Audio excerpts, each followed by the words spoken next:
बीच जारी जंग को 1 महीना अब होने को है, लेकिन इस संघर्ष थमता हुआ यहां से भी दिखाई नहीं दे रहा। इन सब के बीच शुक्रवार को इजरायल के F-35 फाइटर जेट ने पहला शिकार कर लिया है। इजरायल के F-35 फाइटर जेट ने दुश्मन के क्रूज मिसाइल को मार गिराया।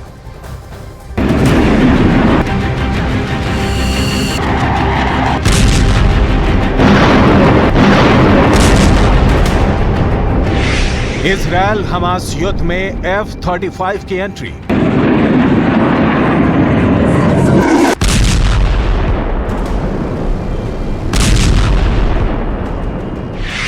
एशिया में पहली बार एक्शन में F-35 फाइटर।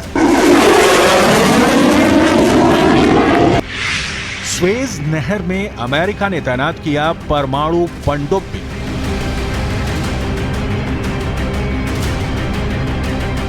पश्चिम एशिया में जैसे जैसे युद्ध आगे बढ़ रहा है, वो और भी खतरनाक होता जा रहा है।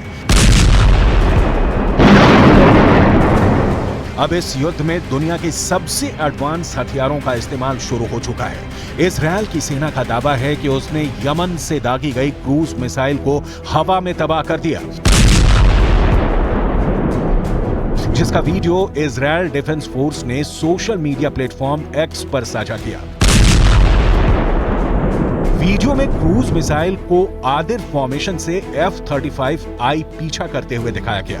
वीडियो को पोस्ट करते हुए इजरायली डिफेंस फोर्स ने कहा कि दक्षिण पूर्व से इजरायली हवाई क्षेत्र की ओर लॉन्च किए गए एक क्रूज मिसाइल को F-35I फाइटर प्लेन ने सफलतापूर्वक रोक दिया है।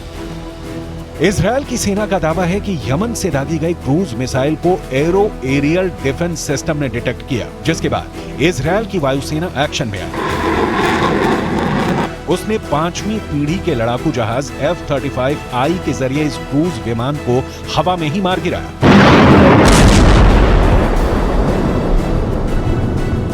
मिलिट्री एयरफोर्स और global open source intelligence company Janes ने बताया कि इजरायल ने पहली बार F-35I का इस्तेमाल युद्ध में किया है।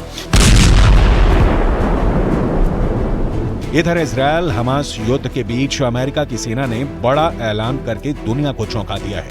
अमेरिकी नौसेना ने बताया है कि उसने ओहियो क्लास की एक परमाणु पनडुब्बी यूएस सेंट्रल कमांड के ऑपरेशनल एरिया में पहुंच गई है। कमांड ने स्वेज नहर से गुजरते हुए इस परमाणु पनडुब्बी की एक तस्वीर भी पोस्ट की है।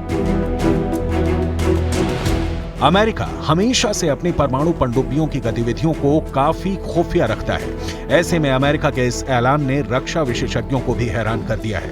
माना जा रहा है कि अमेरिका ने पश्चिम एशिया में अपनी परमाणु पनडुब्बी की तैनाती की सूचना किसी खास रणनीति के तहत दी है। अमेरिका के इस ऐलान से जहां इजरायल और सुरक्षित हो जाता है, वहीं इजरायल के दुश्मन और सावधान हो जाएंगे।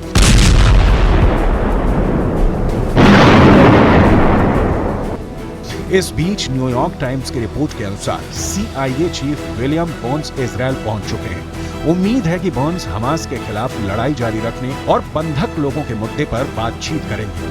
विलियम बर्न्स को पश्चिम एशिया का अच्छा खासा अनुभव है। वो काफी समय तक इस इलाके में काम कर चुके हैं। अमेरिका ने पहले ही इजरायल की खुले तौर पर सहायता का ऐलान किया हुआ है। ऐसे में अमेरिकी खुफिया एजेंसी के चीफ की इजरायल यात्रा ने हमास के खिलाफ युद्ध को और ज्यादा तेज होने के संकेत दिए हैं।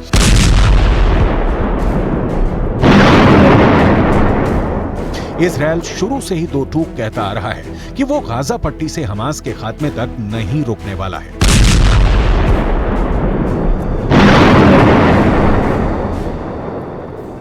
इजरायल के स्टेरोट शहर पर एंट्री पॉइंट पर ही बॉम्ब शेल्टर्स की शुरुआत हो जाती है।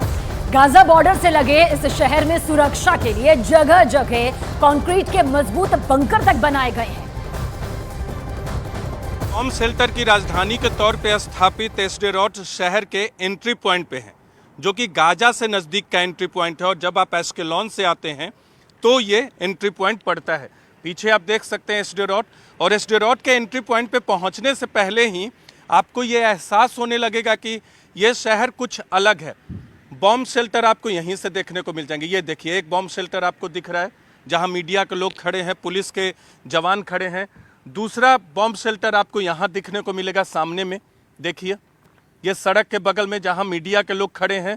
और उसके आगे भी एक और बॉम्ब शेल्टर है, वो भी कैमरे की नज़र से हम आपको दिखाने की कोशिश करते हैं।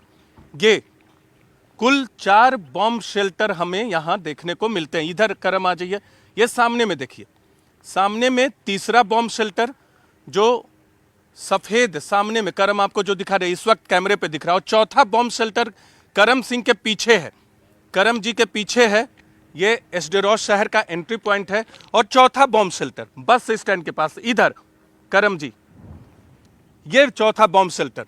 तो जब आप एस्केलॉन से आते हैं या गाजा की सीमा के नजदीक हैं, वहां आपको 4 बॉम्ब शेल्टर देखने को मिल जाते हैं